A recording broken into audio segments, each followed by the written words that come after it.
Dieu voulant, hein. Dieu voulant. Dieu voulant, demain, on va se retrouver pour prier. Vous savez, le travail qu'on est en train de faire, peut-être que vous ne comprenez pas encore maintenant. Mais que vous persévérez, vous ne persévérez pas à comprendre Satan. Que vous persévérez, vous ne persévérez pas. Tôt ou tard, vous allez comprendre. Ce n'est pas du courage. Ce n'est pas de la volonté. Et c'est ce qu'il faut faire. Vous savez, Saül va dire à David que pour la guerre, il faut de la force et du courage. David va dire qu'elle est incirconcis. La personne devant lui, il voit. Donc ce n'est pas quelque chose comme bien qu'il parle pour se donner des airs, quoi. Il regarde l'adversaire, il sait que l'adversaire a plus de 3 mètres. Vous savez, quand on parle des fils d'Anak, vous avez plus de 900 mètres. Les fils d'Anak. Les gars avec plus de 900 mètres. C'est pourquoi vous avez remarqué, les espions vont dire que le pays est bien beau. Il y a du lait, il y a du miel. Mais nous sommes comme des fourmis. Nous sommes comme des fourmis à les pieds. Donc quand ils mettaient l'empreinte comme ça, seulement l'empreinte d'un seul fils d'Anak pouvait prendre compter beaucoup de personnes. Il dit seulement l'empreinte d'un fils d'Anak pouvait compter beaucoup de personnes. Regardez, il n'y a que 2 personnes qui vont prendre position. Josué, fils de Nun, et Caleb, fils de Jephunneh. Les 2, regardez, ils ont vu l'adversaire. Ce n'est pas les choses qu'on parle, ce n'est pas le faux courage qu'on fait souvent. Quand c'est le faux courage. Tu bagarres quand il va venir là-bas, tu vas t'éteindre. Ce n'est pas le faux courage. Il était 40. 2 personnes ont pris position. 38 personnes n'ont pas pris position. Donc 40 c'est le signe d'une génération. 40 c'est le signe d'une génération. Maintenant 70 ou 80 c'est le signe d'une génération de rois. Tu vas comprendre les choses. Donc il y a 38 personnes qui ont refusé. Et ce qu'on a vu là-bas, là, on rentre où on était. Là-bas, on dit les hommes semblables à nous, la forme physique, la taille et tout. Mais là-bas, là, ce qu'on a vu là-bas, là, le pays certes est bon, tout va, les provisions sont montées là, mais ce que nous avons vu là-bas, c'est impossible que nous ayons la victoire, parce que nous ayons de la victoire sur eux. Et ça va dire à David que pour la guerre, il faut de la force et du courage. Il faut de la force et du courage. Alors, David regarde l'adversaire. La question qu'il me pose, c'est que quand ça veut dire ça, David, est-ce que David ne jugeait pas l'action, ce qui s'est passé? Est-ce que David n'avait pas les yeux pour voir Goliath? Est-ce qu'il n'avait pas les yeux pour voir Goliath? Ou bien il parlait par courage? Le fait est là, il est devant le fait. Il va regarder, il va voir Goliath. Il va dire quel est cet incirconcis, celui-ci, qui ose inciter le Dieu d'Israël. Quel est cet incirconcis? Un incirconcis, c'est celui-là qui ne fait pas partie de la famille des Juifs. Alors pour faire partie de la famille des Juifs, étant un étranger, il fallait faire circoncire la circoncision de la chair. Pour avoir part au rite de la loi. Alors c'est pourquoi il appelle incirconcis, celui-là qui est indigne, qui n'a pas le droit de citer en Israël. Ephésiens chapitre 2, de ça. Nous n'avions pas le droit de citer en Israël. Donc il dit, le mur a été divisé, a été brisé, l'inimitié, ce qui mettait la séparation, ça a été brisé. C'était brisé maintenant. Or, ça vous ramène à comprendre pourquoi le Seigneur dit, je mettrai l'inimitié entre sa postérité et ta postérité. Entre ses descendants et tes descendants, je mettrai la division. Jésus qui est venu briser ce mur-là, le mur de l'inimitié. David va dire que celui qui n'a pas peur. Qui est-il pour oser instruire le Dieu des armées d'Israël? Qui est-il? Or, regardez, il dit, c'est avec son épée qu'il veut le trancher la tête. Il suffit d'un caillou pour mettre KO Goliath. Il m'avait envoyé un chien pour venir. Il suffit un chien pour l'envoyer avec du bâton pour me taper. Or, Goliath, il y a une personne qui se tient devant Goliath, Goliath voit des dieux. Il y a une personne qui se tient devant Goliath, Goliath voit des dieux. Vous pensez que David ne savait pas avec qui il combattait? Ça, c'est un fait. Donc, ils sont en train de dire quoi? Ce que nous sommes en train de faire ici, c'est un travail. C'est un travail, c'est une préparation. C'est une préparation. En tout cas, vous êtes sans ignorer que si nous sommes dans une classe terminale, nous comportons tous un examen. Celui qui passe ou celui qui échoue là, chacun va savoir sa position. tant ceux qui vont en première année passer le baccalauréat, tant ceux qui vont renouveler la classe. Chacun va savoir, à la fin, chacun doit savoir. Donc c'est ça qui dit que vous restez, que vous désertez.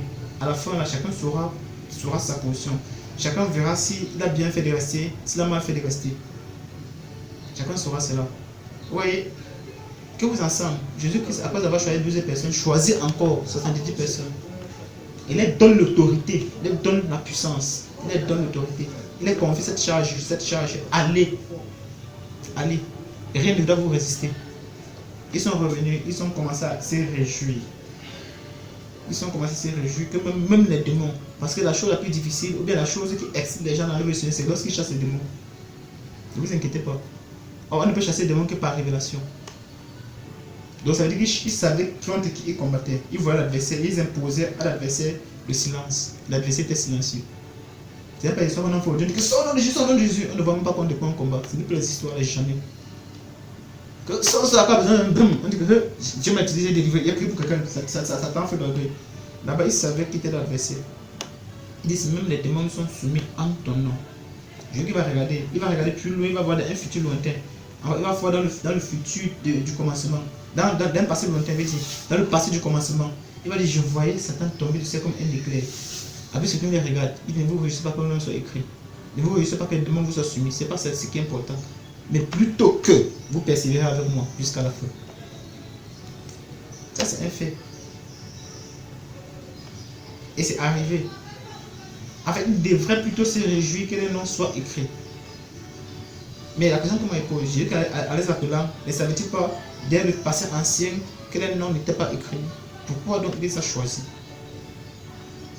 Alors, quand dans Jérémie chapitre 15 là-bas, Jérémie va aller voir le Seigneur, il va dire que vais-je faire pour ce peuple-ci? Il va lui dire, dis-leur de quitter le loin de ma face, je ne veux plus avoir affaire à eux. Il dit, où est-ce qu'ils vont aller? Il dit, dis-leur que ceux qui iront à la captivité, ceux qui sont pour la captivité iront en captivité. Ceux qui sont pour la guerre iront à la guerre. Ceux qui sont pour l'épée iront à l'épée. Et ceux qui sont pour la mort iront à la mort. Regardez bien ce qui se passe là-bas. Je crois lorsqu'on ouvre le 6e souvenir, vous savez, il y a un ange qui va sortir. Il montait un cheval noir. Il montait un cheval vert pâle. On l'appelait la mort, le sujet de mort l'accompagnait. Regardez, on appelle la mort, le sujet de mort l'accompagne. Oui, vous connaissez pas. Après, on va dire, lorsqu'il a ouvert le 6e sceau, il y a un ange qui est sorti. Il lui fut donné autorité de frapper la terre avec 4 plaies. 4 plaies. Regarde un peu ça, voir. Apocalypse chapitre 6. On va voir quelque chose d'abord. Et on va lire ça nous-mêmes ensemble.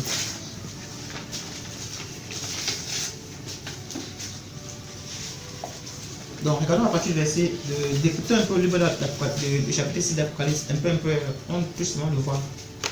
Là, maintenant, ça vous donne une orientation dans votre méditation. Et comme je vous ai toujours dit, restez dans la parole. Tout ce que je peux vous dire, c'est rester dans la parole. Il peut dire que toi, tu as donné ici, tu as donné ici, c'est pas important. Le plus important pour nous, c'est que chacun manifeste par lui-même le don qu'il a reçu du Seigneur. Donc, c'est un peu comme, regardez, c'est un peu comme une élève qui va à l'école. Quand le professeur explique le cours, qui rentre, qui fait des applications, quand il réussit à faire des applications, vous voyez, sa joie est grande. Mais quand on lui montre seulement là, ça ne l'aide pas. Chaque fois qu'il est ici, on lui montre que ça ne l'aide pas. Mais quand lui-même il prend les 6 applications, il met ça face au cours, il regarde les 6 applications, il regarde le cours, et que ça lui permet de débloquer la situation. Lui-même il est content, la joie est grande encore. La joie est grande encore. Et c'est le travail que nous sommes en train de faire. Vous n'allez jamais voir, le Seigneur va dire à Pierre que tu as le don de délivrance, tu as le don de guérison. Non. Et quand le Saint-Esprit viendra, il vous conduira dans toute la vérité. Il prendra ce qui est à moi et vous l'annoncera. Ce que je vous ai dit, vous ne pouvez pas les porter maintenant. Pour les porter, il faut que le consolateur soit là auparavant. Donc c'est en vous, nous ne pouvons pas les porter. Il faut que le consolateur soit là auparavant. Et quand le consolateur viendra, alors le consolateur qui va venir en vous va utiliser ce qui est en vous pour manifester. Et quand il va manifester cela, regardez bien, votre intelligence sera déjà comment? Renouvelée. Ne vous conformez pas au siècle présent, mais soyez transformés. Alors, ça fait que quand vous regardez seulement la transformation, même dans les dessins, quand vous regardez, ou bien dans les films de science-fiction, tout ça là, regardez, quand peut-être, supposons, prenons peut-être Sangoku, quand vous regardez souvent les avatars, quand vous regardez, Quand il a face à un adversaire, il combat d'abord, non, avec sa force naturelle, n'est-ce pas? Il combat sa force naturelle. Quand il se rend compte que sa force naturelle est en dessous de l'adversaire, il fait comment? Il se transforme au premier degré, n'est-ce pas? On appelle ça le super guerrier, n'est-ce pas? Maintenant qu'il va combattre, il se rend compte que le super guerrier n'est pas au tête de son adversaire. Il se transforme en quoi? Super, n'est-ce pas? Il va aller jusqu'à peut-être que sa dernière transformation face en fonction de l'adversaire. Il faut que vous connaissiez votre adversaire pour pouvoir agir. C'est ça qu'il soit transformé dans le. Soyez comment? Dans le. Pas le transformé. Donc vous devez quitter cet état.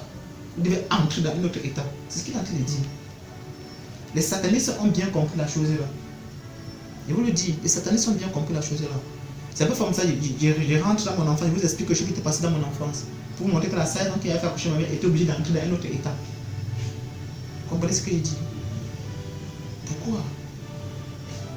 Elle a essayé dans sa forme physique, elle a essayé de n'importe comment, elle n'a pas pu. Il fallait qu'elle entre dans une transformation, dans une transmutation. Donc changer l'aspect. Convertir son état à un autre état. C'est ça que les alchimistes appellent la pierre philosophale. Et nous, aujourd'hui, pour nous, sur le Saint-Esprit, avec cette pierre-là, tu peux transformer toutes les matières en ce que tu veux. Si tu as cette foi-là, tu peux demander à cette montagne, toi, jette-toi dans la mer, ça t'obéit. Alors, ça fait que vous ne regardez plus les choses n'importe comment. Ça fait que vous ne considérez plus les choses n'importe comment. Ça fait que derrière chaque chose que vous voyez, souvenez-vous qu'il y a une raison pour la chose là. Il y a une pensée derrière la chose là. Il y a un esprit qui était à l'initiation. Donc, le travail qu'il fait avec vous, c'est pour vous amener à comprendre la raison des choses. Chaque chose qui est ici dehors, il y a une raison. Et pour avoir la raison, il faut que vous ayez auparavant conservé quoi? La réflexion. Et la réflexion ne se conserve pas comme ça là. Il faut que Colossiens chapitre 3 ait effet en vous. Que la parole de Dieu habite en vous dans toute sa plénitude. Habite abondamment en vous dans toute sa plénitude. Ça vient rester là-bas. Et quand ça reste là-bas, quand tu es dans une situation, la réflexion monte seule. Il prendra ce qui est à moi. Il vous l'annoncera. Ça ne dépend pas de vous. Comprenez ce qu'il dit? Ça ne dépend pas de vous. Ça ne dépend pas de vous. Mais il faut comprendre auparavant le but pour lequel nous sommes ensemble. On s'assemble. Il faut comprendre auparavant le but pour lequel on s'assemble. On peut s'assembler comme ça. Il fait venir 10 personnes qui sont malades ici. Là, vous priez, ça agit. Ce n'est pas ça le problème. Ce n'est pas le but pour lequel. Pourquoi c'est les 70 nouvelles personnes qu'on a choisies qui ont été envoyées? Pourquoi pas les 12? Pourquoi pas les 12? Or, il est notoire de savoir que parmi les 12 là, une seule personne était capable de bouleverser toute la Samarie, d'autres bouleverser tout Israël, tout Jérusalem, d'autres bouleverser toute la Judée. Chacun était capable de bouleverser seul. Mais pourquoi le 72 qu'il a envoyé? Il faut comprendre quelque chose. Parce qu'avec les 12, c'est un travail particulier. Le travail est particulier. Il faut comprendre ça. Il dit, soyez transformés dans le renouvellement de votre intelligence, afin que vous discerniez. Donc, regardez, pourquoi est-ce qu'il se transforme? Parce qu'il a discerné que son niveau de puissance est inférieur au niveau de puissance de l'autre. Quelqu'un va dire que si je suis dans les 6 000 points, lui il est dans les 10 000 points. Si je suis dans les 6 000 points, lui il est dans les 10 000 points. C'est-à-dire que sa force n'est pas mesurée dans les 6 000 points, pour l'autre dans les 10 000 points. Donc il voit qu'il y a 4 000 points de différence d'écart. Maintenant, pour atteindre les 4 000 points, il faut qu'il entre une forme de transformation qui est au niveau de 4 000 points, pour que ça donne 10 000. Et maintenant, il faut qu'il soit aussi au-delà. Tout ça, il faut considérer. C'est pourquoi que le type ci, les démons, c'est les jeûnes et les prières. La question que je pose, quand ils allaient chasser les démons, ne priaient-ils pas pour les démons? Supposons qu'ils ne jeûnaient pas, ne priaient-ils pas pour les démons qui? Ne priaient-ils pas pour des gens qui étaient possédés pour les démons qui? Pourquoi il dit pas des jeûnes et des prières encore? Il pourrait dire pas des gens comprendraient, mais il ajoute des prières. Parce qu'il y a des types de prières qui sont efficaces pour un type de démon. Et le type de prière là, ça ne marche qu'avec un certain type de jeûne. Vous devez discerner cela.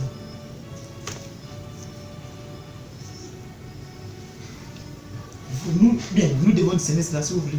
Nous devons discerner cela. C'est l'ordre qu'il nous a donné. C'est l'ordre qu'il nous a donné. Afin que vous discerniez ce qui est la volonté de Dieu. 2 points. Bonne, agréable et parfaite. Donc devant chaque situation, il faut juger si la situation celle-là est la volonté de Dieu, celle qui est bonne, la volonté de Dieu, celle qui est agréable, la volonté de Dieu, celle qui est parfaite. C'est un discernement que chacun de nous devrait avoir. C'est un ordre. Pour pouvoir donner la raison pour pouvoir donner une raison à la chose qui est arrivée. On devait savoir ça auparavant. Ça fait de vous des gens spirituels qui, au contraire, jugent de tout. Ils ne sont jugés par personne. Ce n'est pas un état qu'on atteint en un seul jour, mes frères. C'est un état qu'on atteint dans une persévérance approfondie. Il dit bien une persévérance approfondie. Tous ensemble, Jésus qui dit à Pierre que Satan, dans ce chapitre 22, Satan t'a réclamé toi pour te créer comme au froment. Mais j'ai prié pour toi afin que ta foi ne défaille. Ta foi ne faiblisse. Il dit quand tu seras, dans le futur, quand tu seras converti, affermis tes frères. Quand tu seras converti, affermis tes frères. Mais entre-temps, Satan le réclame. Avec quoi? En regardant seulement Pierre, vous pouvez comprendre de quelle manière Satan le réclamait. En voyant seulement le comportement de Pierre face au milieu des 12 œufs, vous pouvez comprendre ce que Satan voulait à Pierre. Pourquoi pour les autres? Pourquoi à Pierre, chaque fois, Satan essayait de l'agiter? Pourquoi? C'est des questions que vous devez vous poser. Alors que derrière cela, c'est caché une grande gloire qui était prête de se manifester dans les temps futurs. Et elle s'est manifestée. Elle s'est manifestée. Donc, le travail que nous sommes en train de faire, mes frères, je vous en conjure au nom de Jésus. Ne regardez pas à la personne qui se tient là devant vous. Regardez à ce qui est écrit dans vos Bibles. Et qu'est-ce que vous en faites de ça? Moi qui vous parle, moi je prends le temps de méditer. Comme avant qu'on ait le temps que de prier. Normalement, je n'étais pas censé sortir depuis le matin. Je suis sorti parce que j'avais quelqu'un à voir pour qu'on parle des choses de la parole. Il a fait peut-être 1 ou 2 heures, je suis revenu rapidement. Donc sachez que chacun de nous prions le prix pour ça. Jusqu'aujourd'hui, on continue de payer le prix. Jusqu'aujourd'hui. Bien que beaucoup de personnes en bénéficient, on continue de payer le prix. Parce qu'il dit, il veille sur vos âmes. Il veille sur vos âmes. Donc, ils devront rendre compte.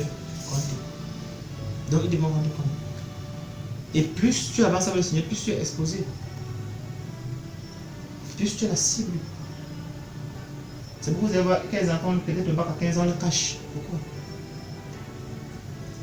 On dit que ce sont des surdoués. Les gens, personnes, on cherche à faire des ordinateurs.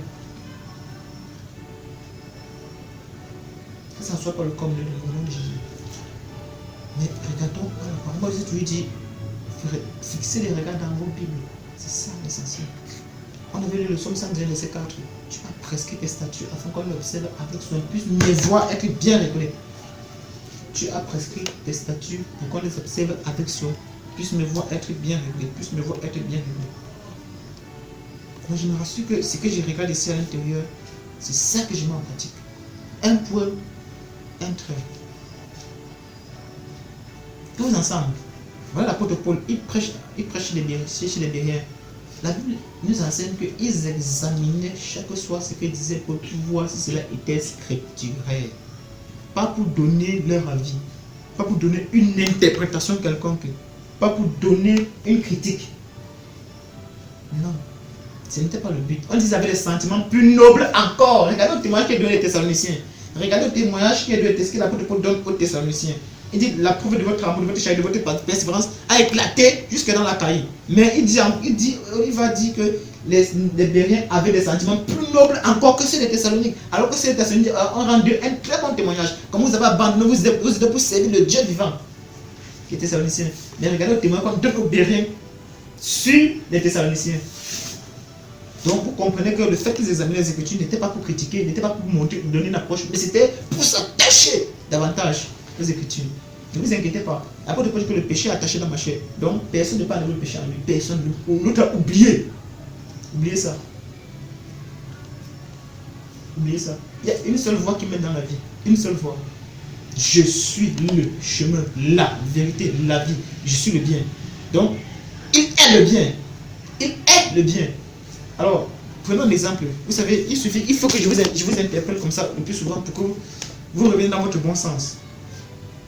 Supposons que je suis sur une route unique. Je suis en train de marcher sur une route unique. Alors j'arrive dans un carrefour qui se sépare en deux, pas en quatre. Comme vous voyez le carrefour, je dis là, en deux voies.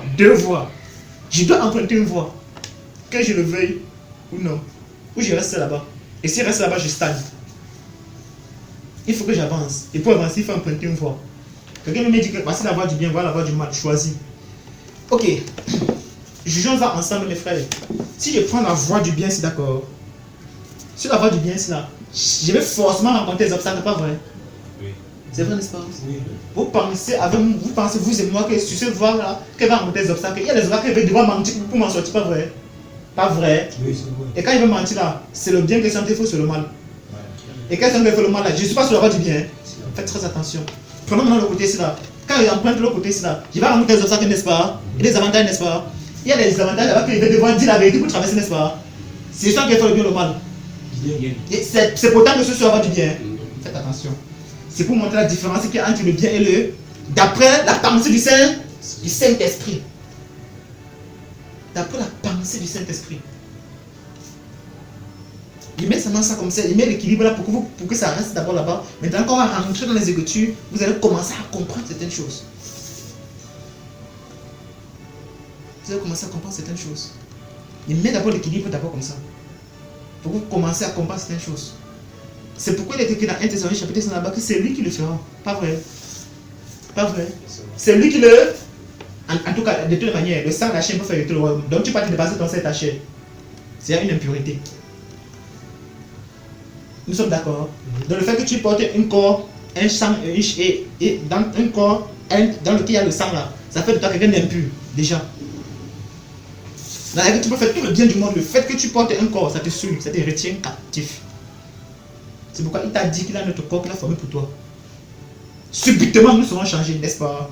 Ok. Subitement, nous serons changés. Donc, il faut commencer à comprendre pourquoi il dit dans ce Deutéronome chapitre 30, verset 7 que je mets devant toi deux quoi? Deux chemins. La vie et la mort. Je te conseille de choisir la vie afin que tu vis toi et ta postérité. Je te conseille de choisir la vie. Alors, vous revenez avec ce que le Seigneur dit à Laban. Je ne te permets pas de parler en bien ou en mal de mon serviteur qui? Jacob. Je ne te permets pas de parler en bien ou en mal. Parce qu'il ne connaît pas ce que c'est que le bien, il ne connaît pas ce que c'est que le mal, d'après la pensée de qui? De Dieu. Faites attention. Il ne connaît pas. Dis-lui seulement ce que tu veux venir chercher. Il que tu veux chercher mes télébènes, pardon, tous mes dieux, non, mes dieux, il m'avait. Donc, c'est un exercice qu'on va voir prochainement. C'est quoi le bien, c'est quoi le mal, d'après la pensée du Saint-Esprit. Alors, ayant ça avec nous et que Seigneur ait pris vie en nous, on comprendra ce qu'il veut dire naître de quoi? Ok. Grâce soit rendue au Seigneur Jésus. Car la loi du péché. Quoi? La loi de l'esprit de vie en Jésus-Christ m'a affranchi de la loi du péché et de la chose qui était possible à la loi quoi? La chaîne la rendait Impossible. Le mal est attaché à moi. Ce n'est pas lui qui est attaché au mal à lui. C'est pourquoi, quand on va toucher cela, il faut qu'on revienne au berger pour voir l'origine de ces choses-là. Et quand on va voir l'origine de ces choses-là, on va comprendre pourquoi est-ce que cela est dit ainsi. Et on va commencer à voir qu'en réalité, en nous, il y a des possibilités de nous tourner vers le bien ou de nous tourner vers le mal. Je dis que je vais faire le bien, mais je sens à l'intérieur de moi une loi qui lutte contre la loi de mon entendement. Quelqu'un dit qu'il va m'a dit, l'autre va m'a dit. Je pense que c'est la sorte. Après, il dit misérable que je suis, qui me délivrera de ce corps de mort? Qui va le faire pour moi? Alors, il se tient à la position de l'Union qui dit ceci là. Il se tient à la position de l'Union qui dit ceci là. Comment vais-je comprendre si personne ne m'explique? Voilà la position dans laquelle on se trouve maintenant. Il faut qu'on reconnaisse d'abord qu'il doit y avoir des gens pour nous expliquer cela. Il faut qu'on reconnaisse d'abord ça premièrement.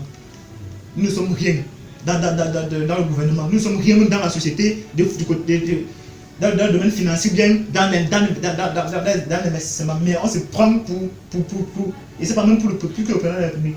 Voilà un ministre des Finances. Il invite un larron comme moi, un pied plat comme moi, un va-nu-pied. Quelqu'un s'habite de. Il n'est pas nourri ses enfants à la maison. Il invite dans sa bagnole. Qu'il vienne.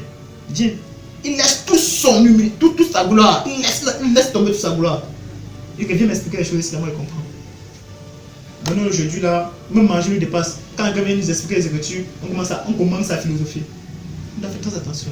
L'esprit dit expressément qu'elle est dernier temps. L'esprit dit expressément, l'esprit dit expressément, l'esprit dit expressément, l'esprit dit expressément. Et quand le temps à venir commence à dire attention, voilà ce qui va arriver. Vous pensez qu'on dit les hommes seront ennemis des gens de bien ou pas de quoi? Des gens de bien. Qui est gens de bien? Qui est gens de bien? Qui est gens de bien? blasphémateur, irréligieux, intempérant, inconstant, blasphémateur. Donc, ça fait que vous rentrez dans chacune des choses qu'il a dit d'abord, vous commencez à comprendre qu'est-ce que le Saint-Esprit veut dire derrière chaque prononciation, derrière chaque énonciation. Qu'est-ce qu'il est en train de dire? Qu'est-ce que le Seigneur est en train de dire? On juge nous-mêmes. Il dit, jugez-vous vous-même pour voir si la chose n'est pas pour vous. Pour voir si la chose est pour les autres, ou bien si ce n'est pas pour vous. Alors on va commencer à considérer la paille la poudre qui est dans nos yeux. Avant de voir la paille qui est dans le bâton qui est dans l'œil de l'autre. On va essayer d'abord bien s'asseoir, prendre du temps. Pour voir si ce qu'on va dire est conforme avec ce que nous faisons. On prend du temps. Pour que nous les observons avec soin, plus mes voix être bien réglées, plus mes voix à moi être bien réglées. Jusqu'à ce que je vienne, applique-toi. Jusqu'à ce que je vienne, applique-toi. Applique-toi. Il n'a pas dit applique-toi à la lecture, à l'exhortation et à l'enseignement. Vous voyez, regardez un peu, nous sommes dans l'Apocalypse, chapitre 6, regardez. Quand on regarde certaines couleurs là-bas, vous allez voir. Et je vais vous par là, si vous pouvez avoir la différence de rentrer, regardez ces couleurs-là dans le tabernacle de Dieu. Lorsque on devait construire le tabernacle de Dieu, il y avait certaines couleurs qu'on devait habiller avec ça. Vous avez commencé à voir que les couleurs qu'on habillait le tabernacle de Dieu n'étaient pas gratuites. Ces couleurs n'étaient pas gratuites. Les couleurs pourpre, bleu, dauphin, cramoisi, tout ça, c'était pas gratuit. C'était jusqu'à une époque de la Réformation et ça tire son eau et ça avait des implications dans l'image. Donc, chapitre 6, verset 1. Oui, quelqu'un peut lire. Apocalypse chapitre 6, verset 1. Je regardais quand l'agneau ouvrit un des 7 sceaux et j'entendis l'un des 4 êtres vivants qui disait comme d'une voix de tonnerre, viens. Je regardais et voici. Viens et vois. Oui, c'est pas la même version. Je regardais et voici parut un cheval blanc. Enroulé cheval blanc. Il va trouver cheval blanc. Oui. Vous avez lu Apocalypse chapitre 17, n'est-ce pas? Il était vêtu de blanc, n'est-ce pas? Celui qui montait le cheval était vêtu de quoi? Son habit était rempli de sang, n'est-ce pas? On appelait le Seigneur le roi des rois. Vous voyez ça, n'est-ce pas? Oui. Donc il faut lire, continuer à lire. Je regardais et voici parut un cheval blanc. Oui. Celui qui le montait avait un arc. On a tout arc. Ça c'est ton arme de combat. Donc il y avait un cheval blanc, il avait un arc. Regardez un peu, ne levez pas la tête. Vous voyez le signe de la constellation du zodiaque. Quel est le signe de la constellation du zodiaque qui tient un arc comme ça à la main? Le Sagittaire. Le Sagittaire. Vous allez voir les choses. Mais frère, il veut travailler avec vous. C'est pas si vous êtes disponible. Moi, je veux travailler avec vous.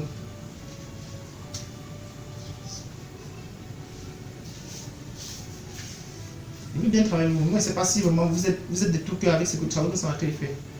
Ne soyez pas de tout cœur avec moi, mais soyez tout cœur avec les Écritures. C'est ça qui va vous orienter. En tout cas, si vous êtes tout cœur avec les Écritures, vous êtes tout cœur avec moi. Parce que les Écritures disent que tu ne peux pas dire que tu aimes Dieu, que tu ne vois pas quand tu n'aimes pas ton frère, que tu vois. Donc voilà la dame qui l'utilise, il monte un cheval blanc, ouais ça n'est-ce pas? Vous avez le Sagittaire, n'est-ce pas? Il tient un truc comme ça dans la main, ouais ça n'est-ce pas? Avec ça maintenant, regardez, avec ça, le Sagittaire, quand on regarde le Sagittaire, c'est de quel mois à quel mois? Sagittaire c'est de novembre 22, novembre 22 décembre. Voilà, 22 novembre 22 décembre. Donc il y a des trucs qu'il veut qu'on fasse vraiment ensemble. 22 novembre, 22 décembre. On va voir ça ici. Ici, ça c'est le bouillon encore. Je vais vous montrer un truc, vous allez voir.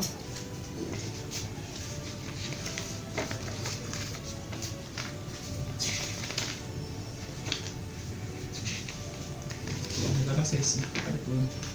22 novembre, 22 décembre. Voilà, c'est ça. 21 novembre, 22 décembre, n'est-ce pas? Voilà. Et ça tombe au mois de Kislev. Parmi les 12 mois juifs. Donc, le mois de Kislev tombe sur le signe de la constellation du zodiaque. Et c'est porté par l'un des fils de Jacob. Et c'est porté par l'un des fils de Jacob. Donc, c'est le Sagittaire. Et l'élément de ça, c'est le feu.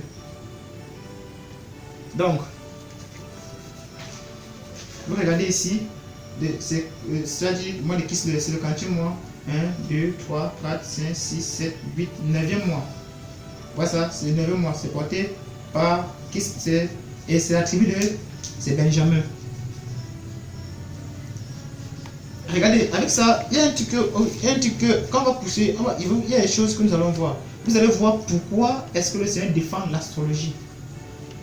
On va revenir ça pour voir, il va dire, les astrologues ici, les magiciens, les enchanteurs, l'armée du ciel. Il ne faut pas tourner regarder vers eux et pour avoir crainte de Dieu. Vous voyez ça dans ce Deutéronome chapitre 4 là-bas, la partie verset 15 là-bas. Vous allez commencer à comprendre pourquoi le Seigneur dénonce ces choses-là et pourquoi ces choses ont été données. Parce que vous allez vous rendre compte que lorsque Salomon était roi, Salomon avait employé 12 personnes. Chaque personne avec un mois à remplir dans la maison de Salomon, dans la maison du roi pour l'entretien et pour pouvoir tous les besoins du roi. Alors, chaque personne a été portée par un mois, un peu comme le mois de Nissan. Le mois de Nissan, vous savez, n'est-ce pas? Le mois de Nissan, c'est quel style de la constellation? Le mois de Nissan, c'est le bélier. L'élément, c'est le bélier. Vous voyez ça, n'est-ce pas? L'élément, c'est le feu et c'est Judas.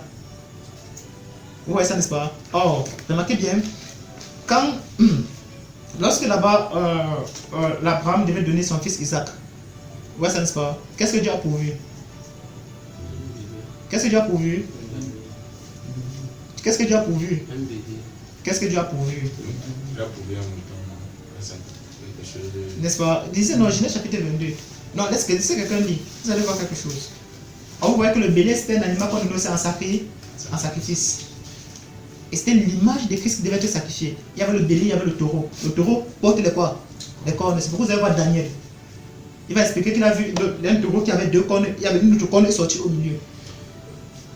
Genèse chapitre 22, verset 13. Oui. Abraham leva les yeux. Il vit derrière lui un bélier retenu par un buisson. Vous avez vu, n'est-ce pas? Vous avez vu, n'est-ce pas? Donc, toutes ces choses qui ont été mises, c'est à dessein. Et le but pour lequel nous méditons, c'est comprendre pourquoi ces choses ont été ramenées avec ce que nous avons à faire pour le Seigneur. Vous comprenez ça, n'est-ce pas? Regardez le conseil de Jérusalem. Pendant qu'ils vont parler, Jacques va se lever, il va dire, c'est s'accorde avec ce que les prophètes ont dit. Il va citer un prophète, en particulier Amos.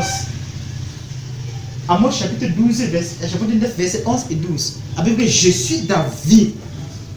Alors, regardez, la vie que Jacques donne, les apôtres sont de lui-même à vie. Il a plu au Saint-Esprit et à nous, la vie que Jacques a donnée. Donc, il ramène ça pour présenter le ministère qu'il a rempli. Vous voyez ça, n'est-ce pas? Et c'est pourquoi il dit que chacun, Pierre va dire quoi? Que chacun de vous mette au service des uns des autres le don qu'il a reçu de quoi? Du Seigneur. Donc, Jacques a mis au service le don qu'il a reçu du Seigneur. Il n'y a que Jacques qui pouvait dire ça. Et c'est le même Jacques que dans Actes chapitre 21 là-bas a imposé à Paul ce qu'il devait faire. Il dit que les gens de la ville t'attendent parce qu'ils ont appris que tu prêches aux Juifs qui sont dans notre nation de ne pas se faire circoncider de Moïse par lequel ils ne seront pas. Si c'est pas circoncis de Moïse, ils ne seront pas sauvés. Ils sont encore retenus par la loi. Ouais, ça n'est pas. Donc c'est pourquoi, voici 4 personnes ici là. Prends-le, purifie-toi pour voir tous les biens afin que ceux-là comprennent ce qu'ils ont derrière toi est faux. Est-ce que c'était donc faux? Parce que vous témoignez moi que dans Actes chapitre 15, il est question de la circoncision pour lequel qui a fait descendre Paul et les autres à Jérusalem. Voilà, ça n'est pas. C'est ce que Paul faisait. Il prêchait que la circoncision n'est rien. Maintenant, dans Actes chapitre 21, Jacques vient lui faire comprendre que non, dis-le que tu fais la circoncision en pratiquant. Le même Jacques.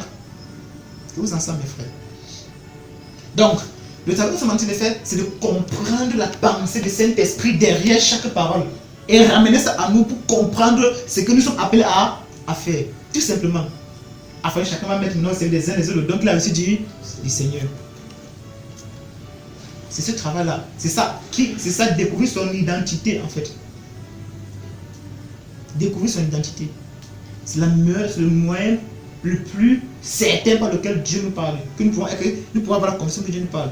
Jacques nous a dit que tenez pourtant plus certaines les paroles de cette prophétie. Elle est plus certaine que la voix que vous avez entendue où? sur la montagne.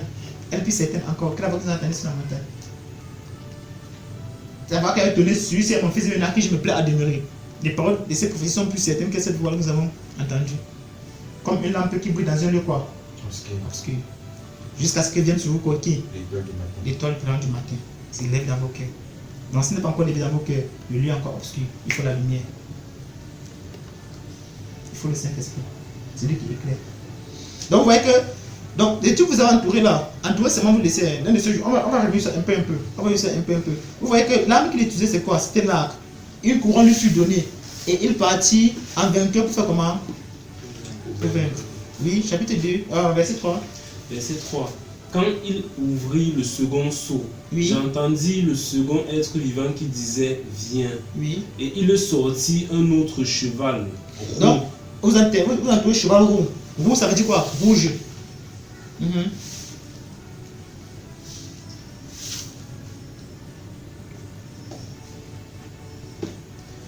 Celui qui le montait reçut le pouvoir d'enlever la paix de la terre. Vous voyez, n'est-ce pas? Donc, c'est l'ordre qu'il a donné. Enlever le pouvoir de la terre. Il enlève le pouvoir de la terre à comment? Vas-y, continue. Continue, tu vas voir. Afin que les hommes s'égorgent les uns les autres. Qu'est-ce qu'il a te donné? Une grande épée lui fut, on a une plus grande épée. Oh, vous savez que l'épée représente quoi? Donc la parole sera enlevée. Vous voyez ça, n'est-ce pas? Oh, regardez un peu. Aujourd'hui, les qui utilisent plus l'épée aujourd'hui? Plus l'arc aujourd'hui? C'est de qui? Non, c'est converti encore aujourd'hui. Quand vous regardez les films de guerre là, les films de légende là, on les appelle comment? Les gens qui tuent les femmes, ils les appellent comment? Archers. Vous voyez ça, n'est-ce pas? Ils sont comme qui aujourd'hui? Les snipers. Vous voyez ça, n'est-ce pas? Ok. Donc, il faut qu'ils se tiennent à un bon angle pour localiser quoi? Sa cible. Exactement comme ça que nous devons être. Or, tous ces caractères-là, tous ces attributs-là, ils prennent ça chez qui? Chez le Seigneur. C'est pourquoi il s'est déguisé en quoi? En ministre de qui? De l'évangile. On sait que la couleur blanche c'est la priorité. Il faut qu'il se passe comme ça là. Pour nous donner, pour nous injecter les fausses visions. Les faux trucs. Or, regarde celui-ci là. La parole, il est venu avec une autre parole. Or, vous savez qu'un peuple qui n'a pas de vérité, c'est un train qui est sans frein. Un peuple sans révélation, c'est un train sans frein. Vous voyez ça, n'est-ce pas? Or, souvenez-vous du temps du prophète Élie, du prophète Samuel. On dit qu'il n'y avait plus de prophétie, plus rien. Il n'y avait plus rien, n'est-ce pas? Plus de songes, de visions, il n'y avait plus rien. On dit que la parole devenait extrêmement rare. C'est pourquoi quand n'importe qui pouvait se dire n'importe quoi, il fallait qu'on adhère facilement. Regardez bien l'arme qu'il a donné, l'épée. Or, et tu devais quoi? La ceinture pour vérité, n'est-ce pas? Or, regardez, il dit la parole est une épée à deux tranchants qui pénètre et c'est pas corps et âme, moelle et jointure. Parce que le corps est lié à l'âme, la moelle est liée à la jointure. La moelle est liée au. Vous savez, à la jointure. Oui, c'est ça qui relie. C'est moi qui relie les deux parties là. La partie qui est ici là, c'est la moelle. Moi, c'est ça. C'est comme un liquide qui passe comme ça là. Et qui permet la libre rotation ici là. Vous voyez ça, n'est-ce pas? Bon, maintenant, regarde ce qui se passe. Il dit, elle est efficace, elle est pénétrante. Ouais, elle est encore plus acérée. Elle est tellement fine. Un peu comme la lame que les médecins opèrent avec. C'est une lame qui est tellement aiguisée. Donc, moins d'erreurs comme ça déchire tout. Vous voyez ça, n'est-ce pas? Donc, la parole de Dieu, elle est comme ça. Elle est comme ça, plus affinée. On dit qu'elle traverse, elle ne sait pas quoi, moelle et jointure. Rien n'est caché devant elle. Tout est mis à nu et à découvert devant celui à qui nous devons rendre compte. Donc, il s'est fait passer pour cette parole-là. Or, regardez ce que David va dire à Jonathan quand il va donner ses dernières instructions à Jonathan avant de s'en retourner vers le chemin de toute la terre. Vous voyez ça, n'est-ce pas? Il dit que je suis déjà vieux et bientôt je vais aller par le chemin de toute la terre. D'après Joël chapitre 23, verset 14, là-bas. Il dit que bientôt ça va vers le chemin de toute la terre. Donc, regardez ce qu'il va dire. Il va dire, il ne faut pas laisser vivre qui? Joab. Vous comprenez, n'est-ce pas? Il a versé le sang de la guerre au temps de la paix. Regardez très bien ce qu'il dit. Il dit que ses chaussures ont été souillées de sang, n'est-ce pas? Et il a mis et son rein était souillé de quoi? De sang, puisqu'il a gardé son épée dans son carquois. On garde l'épée où? Au rein, dans le carquois, ou bien au fourreau, au rein, n'est-ce pas? Or, et eux, tu devrais quoi? Donc il a mis une vérité qui est comment? Sale, souillée. Et elle au pied quoi? Le zèle qui porte l'évangile il a juste fait comment? C'était le sang. Oh, vous vous souvenez, quand tu peut-être tu couperais comme ça, la première endroit où le sang se verse, c'est où? Sur tes pieds. Ouais, ça n'est-ce pas? Et à vos pieds, le zèle qui porte l'évangile de paix. Comment il va aller porter l'évangile de paix avec le sang? C'est pourquoi vous avez dit que le sang de ton frère est monté jusqu'à la terre a crié. Le sang de ton frère a parlé. C'est comme ça. Souvenez-nous de Abel et Caïn. En même temps, il a pris le même sang, l'épée de la paix, il a mis dans le fourreau. Ouais, c'est n'est-ce pas? Le roi l'a senti pourquoi? Pour vérité. Il est parti mettre l'épée souillée là-bas. Ouais, ça n'est-ce pas? C'est ça, donc c'est cette paix-là qui a été enlevée, qui a été corrompue par le sang. Or, rien n'est fort sur la terre comme quoi? Que le sang. Rien n'est fort sur la terre que le sang. Donc, c'est pour dire quoi? C'est pour dire que nous devons faire très attention à notre manière de faire, à notre manière de vivre, à ce que nous faisons. Parce que l'évangile que nous portons, nous devons nous rassurer qu'elle est pure. Vous voyez ça, n'est-ce pas? Et pour qu'elle soit pure, il faut que nous soyons purs auparavant. Pour qu'il n'y ait pas de corruption à l'intérieur. Sinon, l'ange va nous séduire. Vous voyez ça, n'est-ce pas? Sinon, l'ange va nous séduire. Alors, on aura les chaussures mêlées de sang et notre évangile sera dilué. Et on va lui donner ce poison aux gens. Mais pour que ça ne soit pas ainsi, il faut que nous ayons un travail à abattre auparavant. Afin d'éliminer ce qui est malsain et de considérer ce qui est pur. Nous devons le faire. Donc regardez bien les armes qu'ils utilisent pour combattre avec. Ça c'est le deuxième saut qu'on ouvre. Troisième saut, qu'est-ce qui se passe? Quand il ouvrit le troisième seau, Oui. j'entendis le troisième être vivant qui disait « Viens ». Je regardais et voici parut un cheval noir. Oui. Celui qui le montait et tenait une balance dans sa main. Le cheval comment? Noir. En tout noir. Maintenant on en tout balance. Vous savez qu'il y a un signe d'accostation qu'on appelle quoi? La balance. Et il est chargé de quoi? De mesurer le péché des hommes. Vous savez que s'il y a déséquilibre là, le pouvoir était frappé. Enfin, les ténèbres t'ont envahi. C'est pourquoi il monte un cheval noir. C'est montrer que si vient, il te mesure là, s'il y a déséquilibre d'un côté là, c'est fini, il t'envahit, les ténèbres t'envahissent. Et c'est des choses qui sont spirituelles. Et c'est des choses qui arrivent au quotidien dans la vie des chrétiens. Ils meurent à cause de l'ignorance. Vous voyez que les anges peuvent nous influencer. Donc, vous voyez qu'ici, il monte un cheval noir. Et il a la balance qu'il te donnait. Regardez, il dit quoi? Verset 6. J'entendis au milieu des quatre êtres vivants une voix qui disait regardez, une écoutez très bien. mesure de blé Oui. pour un denier. Et 3 mesures d'orge pour un denier. Mais ne faites point du mal à l'huile et au vin. Vous allez entourer l'huile au vin, vous allez méditer sur ça. Pourquoi c'est à ces deux éléments qu'on ne doit pas faire du mal? Et pourquoi c'est à d'autres éléments qu'on doit faire du mal? Donc, pourquoi il doit faire du mal? Pourquoi il doit mesurer le blé et l'orge? Pourquoi on doit mesurer le blé et l'orge et pas le vin et l'huile? Donc voilà les choses qu'on doit réfléchir.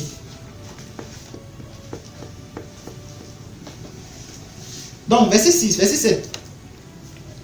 Quand il ouvrit le quatrième seau, j'entendis la voix du quatrième être vivant qui disait viens.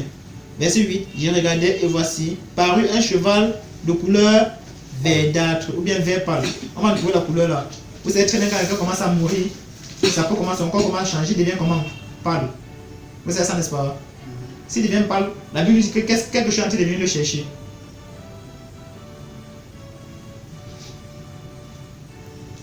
Quelque chose devient le chercher. Celui qui le montait, c'est nommé qui? Celui qui le montait. C'est nommé la mort. Et le celui de mort l'accompagnait. Oui, le pouvoir lui fut donné sur le cadre de la terre pour faire périr les hommes par quoi? Par l'épée, 1, par la famine, 2, par la mortalité, 3, et par les bêtes sauvages de la terre. 4. On va trouver chaque élément là. Maintenant, il pose la question, pourquoi on met encore mortalité là-bas? Ça veut dire quoi? Hein, mes frères? Donc la mortalité est différente de la mort par l'épée, la mort par la famine, la mort par les bêtes sauvages de la terre.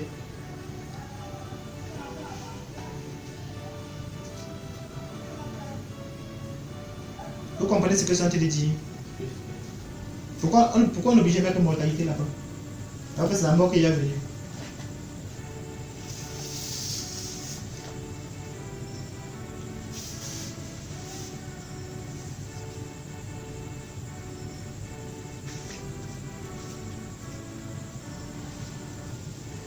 C'est évident, non?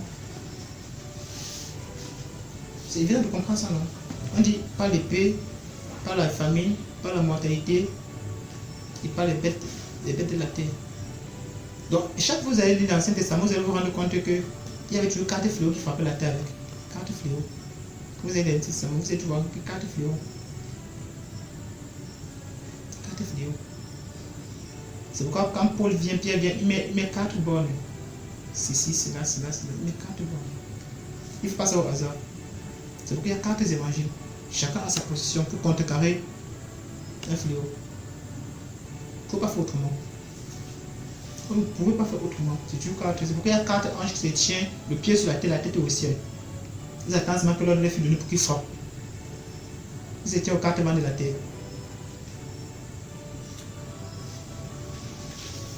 Vous ne pouvez pas faire autrement. Il y a 4 anges qui sont aux 4 vents de la terre. Ils attendent seulement que l'ordre leur fut donné pour qu'ils frappent. Ils attendent seulement.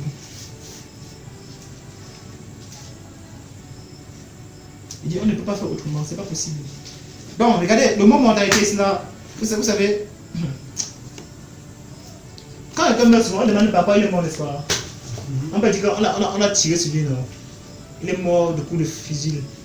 On peut dire que gars, il avait tellement faim que la mort est venue, n'est-ce pas? On peut aussi dire que gars, un chien, un lion l'a dévoré, un peu comme le jeune prophète. On peut dire qu'il est mort de quoi? C'est évident, non? Des maladies, c'est ça la mortalité. Donc, dans notre version, c'est les épidémies. La mortalité là-bas, c'est remplacé par les épidémies. Donc, par les épidémies. Or, maintenant, quand vous allez lire dans la loi, vous allez voir, ça sera bien présenté là-bas. Donc, la mortalité là-bas veut dire épidémie. Donc, les différents types de maladies. Donc, ils peuvent mourir par maladie. C'est pourquoi vous allez voir, Jésus qui va arriver vers la belle-mère des pieds, il va faire comment? Qui était malade, elle souffrait de la fièvre, n'est-ce pas? Il va faire comment? Il va menacer la fièvre. Il menace la maladie qui était sur elle. S'il ne menace pas la maladie peut l'entraîner à la mort. Exactement ce que l'apôtre Paul a fait avec le père de Publius sur l'île là-bas. Le père de Publius était malade de la fièvre et de la dysenterie. L'apôtre Paul a guéri la fièvre et la dysenterie. Et sur ça, on a amené les malades de l'île qui furent guéris. Donc c'est ça que la Bible appelle la mortalité, c'est les épidémies. Donc, ici, c'est le commencement, c'est la suite du travail que nous avons entrepris de faire. Et pourquoi Jésus a dit cela? Vous allez vous-même manifester les grâces de Dieu par vous-même. Pour que ça ne soit pas comme une prophétie que vous êtes donnée. Pour que ça ne soit pas comme quelqu'un qui a fait ça pour vous. Afin que vous reveniez à vous-même et que vous compreniez que Dieu parle aussi par vous. Et que Dieu se manifeste aussi par vous. Mais auparavant, il faut déjà que vous soyez assis dans le système minimum de la connaissance et de la parole. Il fut dit à Daniel que c'est le rouleau. À la fin, plusieurs liront et la connaissance augmentera. Il dit plusieurs vont lire et la connaissance va augmenter. Donc cela a été prophétisé, je crois, 600 ans avant Jésus-Christ. Alors, ça va faire plus de 2600 ans aujourd'hui là. Que on va lire ces choses et la connaissance va augmenter. Donc près de 26 siècles. En Daniel. Alors vous savez que Daniel c'est l'un des prophètes qui a vu au moins 5 rois à son époque. Il a vu Darius, il a vu Cyrus, il a vu Nebuchadnezzar, il a vu Artaxerxès, il a vu Belshazzar, le fils de Nebuchadnezzar. Environ 5 rois. Vous savez qu'il a vu jusqu'à Néhémie Esdras. Il a vécu jusqu'à l'époque. Jusqu'à même Malachie, on l'appelle comment? Zacharie Malachie. Parce que les gars viennent dans les années 500. Vous savez que Malachie était le contemporain de Zacharie. Donc il a vécu longtemps, c'est des jours vieux, bien vieux. Il était l'inférieur de Jérémie en quelques années seulement. Il était le supérieur d'Ézéchiel, quelques années seulement. Abdias était son supérieur de quelques années seulement. Donc, vous commencez à comprendre que tous ces prophètes ont vécu presque dans la même époque. Michée, Osée, Isaïe, Amos, tous ont vécu à la même époque. Ils étaient contemporains de Juda et de Jérusalem. Or, quand vous poussez encore à Adès, vous vous rendez compte que Jérémie était là, prophète d'Anatote en Israël, lorsque d'autres étaient rois. Josias était roi. Mais ça n'a pas empêché Josias d'aller consulter une prophétesse. Ça n'a pas empêché. Jérémie était là. Le père de Jérémie est sacrificateur. Le père de Jérémie qui retrouve le livre, la loi dans la maison de l'Éternel. Il va montrer au roi. Le père de Jérémie. Souvenez-vous. Quand le roi voit que les malheurs qui sont arrivés, c'est à cause de ce qui était dit dans le livre de Deutéronome et Lévitique là-bas, il déchire ses vêtements, il pleure, il commence à pleurer. Alors, dans le désespoir, il oublie d'aller contacter Jérémie. Il ne va pas contacter une femme. La prophétesse Hulda. Et qui va mentir sur Josias en disant que Josias va mourir dans la paix. Vous voyez comme Josias est mort, n'est-ce pas? Il est mort dans la paix, pas vrai? Il est mort dans quoi? Dans la guerre. Donc faites attention. Oh, vous savez très bien que c'est le prophète qui portait la parole. C'est lui qui était le porteur de parole. Mais ça n'a pas empêché à Josias de contacter une femme, le prophète Hulda. Et c'est vous qui dites avec moi, que la femme de Job était une quoi? Vous dites qu'elle était quoi? Elle comment dit insensé, maudit, je meurs, on dit qu'elle était quoi? Qu'elle n'était pas chrétienne, n'est-ce pas? Hein, mes frères? Nous n'avons pas encore dit ça. Vous n'avez pas encore dit ça. Vous entendez ça dehors. On va dire qu'elle était païenne. Parce qu'elle a dit que maudit Dieu il meurt. Et comme Dieu a dit insensé, vous savez que insensé, la Bible dit quoi? Fou ou folle. Pourquoi tu vas citer les bonnes choses de Dieu, tu ne vas pas citer les mauvaises? Dieu a donné la reprise que son nom soit loué, n'est-ce pas? Regardons ce que Dieu a dit. Donc, vous voyez mes frères, c'est pourquoi tout ce que je suis en train de faire avec vous, c'est ce qu'on apprend le discernement des Écritures. Il y a un discernement qui est donné dans la méditation, il y a un discernement qui est donné qui est le don du discernement. Ouais, ça n'est-ce pas? Donc, avec le discernement de la parole, tu peux voir quelqu'un, tu lui dis des choses sur sa vie. Tout simplement. Parce que chaque homme est une lettre écrite en dedans et en dehors. Chaque homme est une lettre écrite en dedans et en dehors. Fût-il enfant de Dieu, fût-il enfant de l'erreur. C'est une lettre écrite en dedans et en dehors. Tu ne peux pas faire autrement. Donc maintenant, quand tu le regardes, parce que tu as les yeux comme des flammes de feu, tu peux voir ce qui est dans son cœur. Tu peux savoir ce qu'il pense. Si tu es poussé dans les Écritures, d'après le don que Dieu t'a donné, il y a un angle de discernement que personne ne peut te voir là-bas. Personne, dit personne. Il y a un angle de discernement que si tu te tiens dans cet angle-là, passer sur ton couloir, personne ne peut t'égaler là-bas. Il n'y a que toi pour faire ça. Il n'y a que Esaïe pour aller jusqu'au 7e degré. Il n'y a que lui pour voir la Vierge qui est enceinte. Il n'y a que Habakkuk pour se tenir dans son poste comme ça là, et que Dieu lui dit que celui qui va venir bien, il n'y a que Habakkuk parce qu'il était à la bonne position, au bon angle. Et que je me tenais à mon poste, son poste, c'était pour le poste de quelqu'un jamais. Et il va te dire que tous étaient là-bas sur la montagne, 2 ans avant le tremblement de terre, d'après le livre de Amos. Il n'y a que Amos qui peut se dire pour dire que le reste de la nation sera sauvé. Il n'y a que Amos pour dire ça. Il n'y a qu'à oser pour aller prendre une prostituée, avoir les enfants de prostitution pour profiter que Christ viendrait et prendra son épouse au milieu des gentils. Il n'y a que lui. Chacun était à sa position, chacun était à son poste. Chacun était à la bonne angle où Dieu l'avait positionné. En fait, vous êtes ingénieur. Toi, tu câbles, n'est-ce pas? Tu fais l'électricité, n'est-ce pas?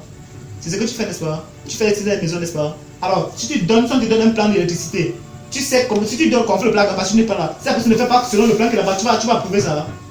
Même si la personne a bien fait, tu vas approuver ça. Jamais. Parce que ce n'est pas selon le modèle que tu as dans ton esprit. Exactement. Et ça est de même pour le Seigneur. Mais c'est pas si vous faites des programmations, tout cela. Oui, ça marche partout. Le monsieur qui a conçu cette maison, il faut qu'un plan lui soit donné pour qu'il construise exactement selon le plan qui t'a été donné. Fais selon le modèle qui t'a été montré. Le modèle qui t'a été montré. Fais selon le modèle qui t'a été montré. Donc il faut être dans le bon angle de vision, selon la grâce que Dieu t'a accordée, pour voir les choses comme Dieu veut que tu vois. Il n'y a que toi qui peux faire cela. Jamais autre personne que toi. Jamais. En fait, le Seigneur a dit que même le pélage, même un repas diffère d'un autre que le repas sur le pélage. Vous voyez ça, n'est-ce pas? Il nous a promis à ce siècle-là qu'un Éthiopien ne peut pas changer la couleur de sa peau. Pas vrai? Vous n'avez pas vu les noirs qui sont devenus blancs? Qu'est-ce que ça veut dire? C'est pas ce qu'il a dit. Michael, c'était quoi? C'était un quoi? Un noir quoi? Un Sud-Africain. Un Sud-Africain, hein. Sortez par là-bas. C'était un quoi? Un Kenyan. C'était pas un Éthiopien aussi. C'était un Kenyan. Là, j'ai la couleur de sa peau, non? Quand tu le vois, quand tu crois pas mal quand tu le vois, tu vois que c'est un Kenyan. Hein? Il est plus qu'un blanc, n'est-ce pas? Voilà. Là, j'ai la couleur de sa peau. Qu'est-ce que ça veut donc dire, les Écritures? Personne ne peut rendre noir ou blanc ses cheveux, pas vrai? Les gens qui tiennent des cheveux en bleu, jaune, violet là, ils ont rendu quoi ça comment? Qu'est-ce que les Écritures veulent dire? C'est ça donc la compréhension que Saint-Esprit nous donne d'avoir quand nous ensemble. C'est cette compréhension-là. On comprend un peu ce que Jean te dit, n'est-ce pas? Voilà. C'est ça. Donc les yeux ouverts. Regardez, vous savez comment, vous voyez comment l'autre se présente dans Balaam. Le prophète que Dieu a fait parler une année pour arrêter la démence. La démence c'est quoi? La folie. Pour arrêter la démence du prophète. Jusqu'à là on l'appelle prophète. Ah! Un prophète qui commence à ne plus voir. Comment il se présente? Vous savez comment il se présente? L'homme qui a les yeux hauts. L'homme qui a les yeux ouverts. N'est-ce pas? Qui entend les paroles de qui? De Dieu. Attention. Est-ce qu'il n'entendait pas les paroles de Dieu alors? Est-ce qu'il ne voyait pas comme Dieu voulait? Mais quand là il s'est placé, est-ce qu'il a vu l'ange? Qu'est-ce qui a fermé ses yeux? Il n'était pas dans le bon angle de vision. Faites attention. Il a corrompu son angle de vision. Il n'a pas fait selon le modèle qui lui a été montré. Il est passé ailleurs. Il y a des choses qu'il avait dit, mon frère. Mais supportez-moi seulement un peu. En fait, le seul moyen pour me supporter, c'est soyez en paix avec votre cœur. Tout simplement. Ne soyez pas en désaccord avec l'homme intérieur. Si vous êtes en désaccord avec l'homme intérieur, sachez que Dieu est au-dessus du cœur. Vous savez, c'est pourquoi Jean dit que si ton cœur te condamne, Dieu est au-dessus de ton cœur. Mais si ton cœur ne te condamne pas, approche-toi. Dieu fait que dans le bon angle de vision. Donc, tous les hommes sont des lettres écrites en dedans et en dehors. C'est pourquoi Jésus peut regarder, il sait ce qu'il pense dans le cœur. Or, les gens souvent disent que les yeux sont le reflet de quoi? De l'âme. C'est que les l'âme pense, les yeux l'expriment. Ils n'ont pas seulement. En fait, nous on doit comprendre ça autrement. Les yeux, c'est comme une route qui nous pousse à voyager dans l'intérieur de l'homme. C'est une route tout simplement. Quand tu regardes les yeux comme ça, là, si c'est un homme spirituel, tu regardes les yeux pour voyager dans tes yeux. Il voit ce que tu penses à l'intérieur. À l'instant, il sait ce que tu penses à l'intérieur. Il revient et dit, mon ami, pourquoi tu penses comme ça? Tu n'en vois, c'est que. Non, tu veux dissimuler, il connaît ce que tu penses, mais si tu ne demandes pas. C'est donc ça l'homme spirituel, il juge de tout. Parce qu'il ne tire pas sa relation, il ne tire pas sa vision des choses visibles, il tire sa vision des choses invisibles, des choses cachées du cœur. On dit que la parole de Dieu juge les sentiments de quoi? Du cœur. Et si nous avons cette parole-là, alors les sentiments de cœur de ceux qui se tirent devant seront jugés.